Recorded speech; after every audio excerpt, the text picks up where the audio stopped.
Hello guys, welcome to divine Hindi tarot. कैसे हो आप सब लोग? नमस्ते, कैसे हो आप सब लोग? मैं शायद प्रे दिल से कि आप सब लोग ठीक होंगे, अपना ख्याल रख रहे होंगे। वेट अ मिनट, नीचे पैर के नीचे जो स्टूल है उसको मैं आगे कर लूँ। ओके, अब कंफर्टेबल हो। सो कैसे हो? पॉजिटिव हो, हैप्पी हो, आई एम श्योर। सो आज हम जो रीडिंग कर रहे हैं, इस रीडिंग में हम देखने वाले हैं कि आपके पार्टनर किससे और क्या बात करते हैं आपके बारे में। वो किसी से भी बात करते हो, उससे ज़्यादा हमें नहीं फ़र्क पड़ेगा। इस रीडिंग में हम इस चीज़ पे फोकस करेंगे कि वो क्या बात करते हैं, और अगर मुझे हिंट मिली कि वो किसके साथ बात करते हैं तो वो भी मैं बताऊंगी। लेकिन हमारा फोकस इस बात पे रहेगा कि वो जब भी आपके बारे में किसी से बात करते हैं तो क्या कहते हैं। ठीक है, चलो let's start with the reading. शुरू करते हैं, देखते हैं कि आपके पार्टनर जब भी आपके बारे में बात करते हैं तो क्या कहते हैं किसी से भी। ये एक जनरल, टाइमलेस और कलेक्टिव रीडिंग है गाइस। अगर आपको पर्सनल रीडिंग लेनी है तो मेरा नंबर आपको डिस्क्रिप्शन बॉक्स में मिल जाएगा। अगर आपको एक्टिवेटेड क्रिस्टल प्रोडक्ट्स लेने हैं, अगर आपको रिचुअल करानी है, हीलिंग रिचुअल, अगर आपको स्पेल जार, स्पेल ऑयल लेना है, तो मेरा नंबर आपको डिस्क्रिप्शन बॉक्स में मिल जाएगा। चलो let's start with the reading. शुरू करते हैं और देखते हैं कि आपके बारे में क्या बात करते हैं आपके पार्टनर, या इस रिश्ते के बारे में ओवरऑल ही क्या बात करते हैं। Values, unappreciated, missed opportunity, responsibilities, new chapter, inseparable, soul contract. Okay, तो यहाँ पे कार्ड्स निकाले हैं मैंने। इन कार्ड्स को हम क्लैरिफाई करते करते बात करेंगे, ठीक है।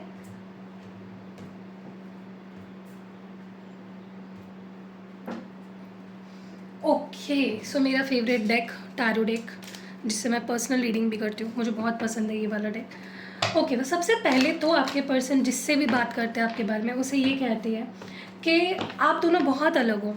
आप दोनों में कुछ डिफरेंसेस हैं जो इस पर्सन ने एक्सेप्ट करी है, जो इस पर्सन को पता है। हो सकता है आप अमीर हो, वो गरीब है, या आप उम्र में बड़े हो। आपके देखो, जब एज गैप आ जाती है ना, तब डिफरेंसेस, ओपिनियंस बहुत अलग अलग होते हैं।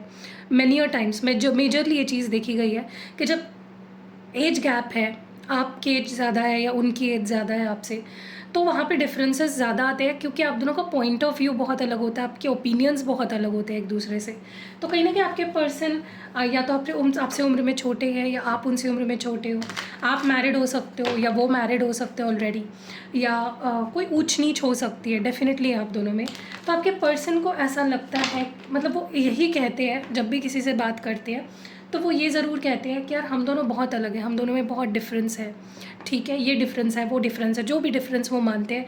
बट ज़्यादातर मुझे यहाँ पे लग रहा है फाइनेंशियली, या तो इनको लगता है वो आपके लेवल के ही नहीं है, वो अभी कुछ आपके सामने कुछ नहीं है, ऐसा उन्हें लगता है।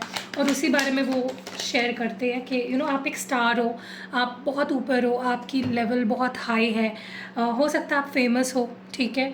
अगर फेमस नहीं हो, आप अपने फील्ड में बहुत अच्छा कर रहे हो, या वेरी लकी, आपको लाइफ में सब कुछ मिला है या सब कुछ मिलता है। So they tell that about you. ये बहुत स्टार स्टक है आपको लेकर। इनको लगता है जैसे वो किसी स्टार से डील कर रहे हैं। वो आपसे डील कर रहे हैं ना, तो उनको लगता है वो किसी स्टार से डील कर रहे हैं, कोई कोई स्टार हो आप, ठीक है। And that is how they talk to people about you. उन्हें ये भी कहीं ना कहीं महसूस होता है कि वो ये भी कहते हैं, लेकिन कि वो ये एक ब्लेस्ड कनेक्शन है। ये कनेक्शन उनको जैसे भगवान ने दिया हुआ रिश्ता है, ये रिश्ता ब्लेस्ड है, ठीक है। ऐसा कहीं ना कहीं आपके पर्सन बोलते हैं। वो ये भी कहते हैं कि आपने उनको अप्रिशिएट नहीं किया, आपने उनकी वैल्यू नहीं समझी, ठीक है। ये उनको लगता है, ज़रूरी नहीं आपने ऐसा कुछ किया है, लेकिन वो ऐसा कहते ज़रूर है कि उसने कभी मेरी वैल्यू नहीं समझी, इसका मुझे बहुत ज़्यादा अफसोस होता है, ठीक है। उनको इस चीज़ का बहुत ज़्यादा बर्डन फील होता है कि आपने कभी उनकी वैल्यू नहीं समझी, या आपने उनको अप्रिशिएट नहीं किया, या आपको उनकी परवाह नहीं है, आप उनसे प्यार नहीं करते, या उनकी फ़िक्र नहीं करते, ठीक है। क्योंकि मुझे ऐसा लगता है कि ये रिश्ता एक टाइम पे बहुत ही ब्यूटीफुल था, इसमें बहुत प्यार था, बहुत स्टेबिलिटी थी, बहुत ही एक, जैसे कह सकते हो कि एक लॉन्ग टर्म का रिश्ता था ये। लेकिन किसी वजह से चीज़ें ऐसी हुई आप दोनों के बीच में जिसकी वजह से इस पर्सन को ऐसा लगने लगा कि आपने उनको अप्रिशिएट नहीं किया, और अब उस चीज़ का बोझ वो कहीं ना कहीं ढो रहे हैं अपने सिर पे। उनको अच्छा नहीं लग रहा है, उनको अच्छा नहीं लगता जब आप उनको अप्रिशिएट नहीं करते, ठीक है। यस, उन्हें ऐसा भी महसूस होता है कि जब उन्हें मौका दिया था आपने अपने करीब आने का, जब आपने उनको अपनी लाइफ में इम्पॉर्टेंट बनाया था, जब आप उनकी वैल्यू करते थे, तब उन्होंने सही तरीके से बिहेव नहीं किया आपके साथ।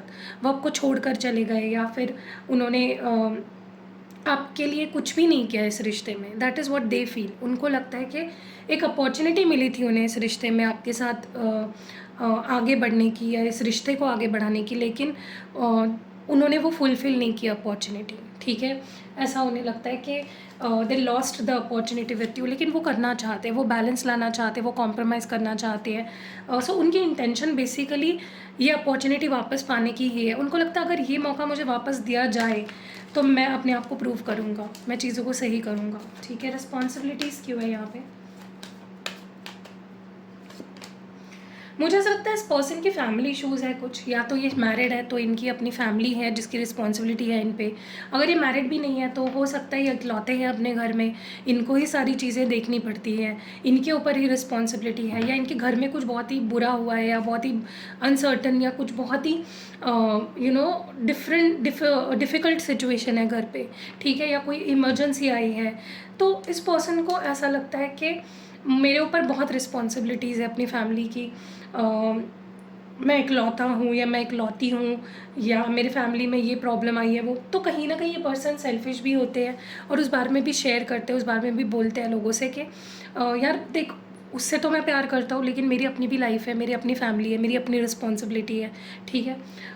मुझे लगता है यहाँ पे फैमिली इशूज़ भी इस पर्सन की बहुत बड़ी वजह है, जिसके वजह से आज आप दोनों के बीच जो भी चल रहा है प्रॉब्लम, वो उनकी फैमिली इशूज़ की वजह से भी है, ठीक है। आपने ये देखा होगा कि वो हमेशा आपको फैमिली की वजह सुनाते हैं, रीज़न देते हैं कि मेरी फैमिली में ये हुआ, मेरे साथ ये हुआ, मेरे साथ वो हुआ, ठीक है। मुझे ये भी लग रहा है कि ये पर्सन ऐसा भी कहते हैं कि मैं मूव ऑन कर रहा हूँ, मैं एक नई शुरुआत कर रहा हूँ अपनी लाइफ में, मैं उसको भुला के आगे बढ़ रहा हूँ, लेकिन they are just lying to everyone. ये बस झूठ बोल रहे हैं सबसे, ये मूव ऑन नहीं हो पा रहे हैं। ये जितना मूव ऑन करने की कोशिश करते हैं, घूम फिर कर फिर आप पर ही इनकी सुई आकर रुकती है। तो मूव ऑन तो ये करने से रहे, मुझे नहीं लगता ये पर्सन मूव ऑन कर पा रहे हैं आपसे, ठीक है। ये झूठ बोल रहे हैं, जिससे भी कह रहे हैं ना कि मैं मूव ऑन हो रहा हूँ, ये सरासर झूठ बोल रहे हैं, ठीक है। इंसान दूसरों से झूठ बोल सकता है, लेकिन खुद से तो नहीं बोल सकता ना। मुझे नहीं लगता मुझे लगता है इस पर्सन ने अगर आपके सिवा किसी और को अपनी लाइफ में लाने की कोशिश करी, अगर किसी थर्ड रिलेशनशिप में जाने की कोशिश करी है, तो वो पॉसिबल नहीं हो पाया है, क्योंकि आपके जैसा उन्हें कोई मिला नहीं, ठीक है।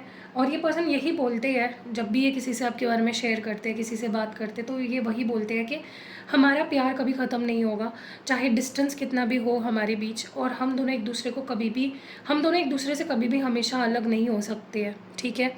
तो देख रहे हो इस पर्सन के फीलिंग्स में कितनी कितने फ्लक्चुएशंस हैं, कभी कुछ बोल रहे हैं, कभी कुछ बोल रहे हैं, कभी कुछ फ़ील कर रहे हैं, ठीक है। वो हमेशा लौट के आते हैं, उनको भी पता है कि वो आप दोनों एक दूसरे के पास ही आना है एक एंड में। चाहे कितनी प्रॉब्लम्स हो, चाहे बाहर के लोगों की वजह से कोई प्रॉब्लम्स हो, लड़ाई हो या झगड़े हो, आप दोनों को कोई अलग नहीं कर सकता फॉरएवर के लिए, ठीक है। यही वो बोलते हैं।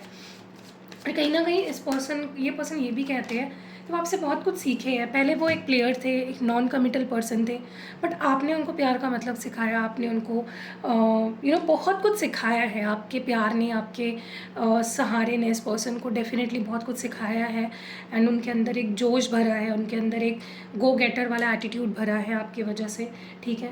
वो बहुत इमेच्योर थे, बहुत चाइल्डिश थे, बहुत ही मतलब ये जब भी रिश्ते बनाते थे किसी से, टाइम पास के नज़रिए से बनाते थे, कभी सीरियस नहीं होते थे किसी पे, लेकिन आपने उनको सीरियस प्यार का मतलब सिखाया है, और यही ये किसी से बोलते भी हैं, ठीक है। लेट्स सी मोर। देखते हैं कि और ये पर्सन क्या बात करते हैं आपके बारे में। चलिए, आपके बारे में नहीं, इस रिश्ते के बारे में और क्या कहते हैं वो देखते हैं। मतलब वही हुआ ना, आपके साथ ही रिश्ता है ना। ओके, आपके रिश्ते को लेकर क्या बोलते हैं, इस रिश्ते को लेकर क्या बोलते हैं। Shallow, loyalty, family, escaping, possibilities, nourish.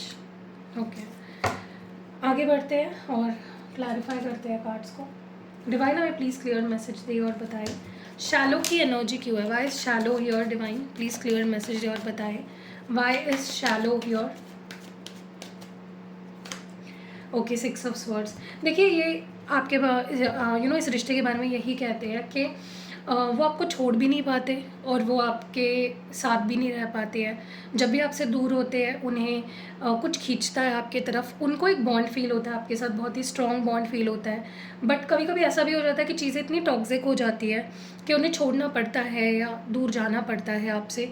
लेकिन जैसे ही वो आपसे दूर हो जाते हैं या इस रिश्ते को ख़त्म कर देते हैं, ब्रेकअप कर लेते हैं, आपसे बात करनी बंद कर देते हैं और दूर हो जाते हैं आपसे, उनकी लाइफ बहुत खोखली हो जाती है। जैसे ही वो आपको छोड़ देते हैं उनकी लाइफ बहुत ही इनकम्प्लीट और खोखली सी फील होने लगती है उनको, और फिर वो गलत सलत आदतों में पड़ जाते हैं। ऐसी ही वो बातें करते हैं। ठीक है, what more do we have. Loyalty की एनर्जी क्यों है। यस, ये पर्सन ये भी कहीं ना कहीं कहते हैं कि इस रिश्ते में ट्रस्ट की कमी है, या इस रिश्ते में एक दूसरे पे हम भरोसा नहीं कर पाते हैं। ठीक है, बहुत कमी है भरोसे की, या तो इमेच्योरिटी के चलते, या तो इस पर्सन के बिहेवियर के चलते, या तो ये खुद मानते हैं कि मैं बहुत इमेच्योर हूँ। ठीक है, इसीलिए सामने वाला मुझ पे ट्रस्ट नहीं करता है, या फिर मैं फाइनेंशियली कहीं नहीं हूँ, स्टेबल नहीं हूँ, या छोटा हूँ, या जो भी है, मतलब आपकी इश्यूज़ है रिश्ते में। ये पर्सन डेफिनेटली उस चीज़ को समझते हैं और ये किसी से डेफिनेटली कहते हैं कि यार वो इंसान मुझ पर ट्रस्ट नहीं करता। ठीक है, हमारे बीच डेफिनेटली ट्रस्ट इश्यूज़ है। फैमिली की एनर्जी क्यों है। मुझे ये भी लगता है ये पर्सन, मैं बता रही हूँ ना आपको, ये पर्सन कई बार आपको छोड़ देते हैं, दूर हो जाते हैं बिकॉज ऑफ देयर फैमिली। ठीक है, फैमिली एक बहुत बड़ा रीज़न है जिसकी वजह से ये पर्सन ना आओ देखते हैं ना ताओ, बस चल पड़ते हैं, छोड़ देते हैं आपको पीछे और कहीं ना कहीं रिश्ते को सैक्रिफाइस कर देते हैं।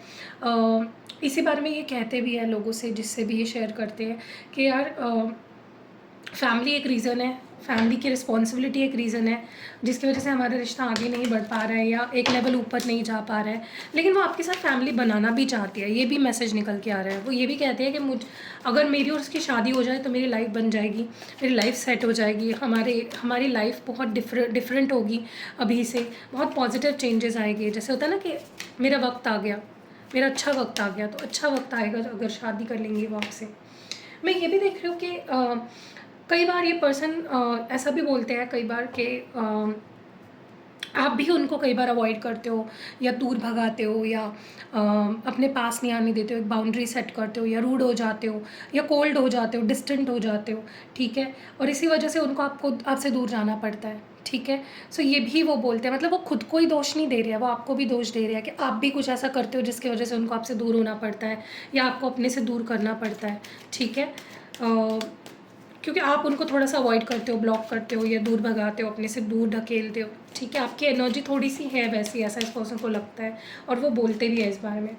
लेकिन हाँ, इस पर्सन को ये पर्सन ऐसा भी कहते हैं कि वो आपके साथ जब होते हैं बहुत कॉन्फिडेंट फील करते हैं, बहुत हैप्पी फील करते हैं। उनको ऐसा लगता है कि वो लाइफ में कुछ भी कर सकते हैं, उनके अंदर बहुत मोटिवेशन, कॉन्फिडेंस, एंथुजियाज़म भर जाता है, वो बहुत एडवेंचरस होने लगता है। उनको लगता है कि वो दुनिया जीत सकते हैं अगर वो आप साथ हो तो। ठीक है, लेकिन कभी कभी वो आपके इतने प्यार में पागल हो जाते हैं कि वो बहुत लोगों से लड़ बैठते हैं या भिड़ बैठते हैं आपके वजह से। तो उनका एक अग्रेसिव साइड भी आप निकालते हो और उनका एक फ़नी और हैप्पी साइड भी आप बाहर निकालते हो।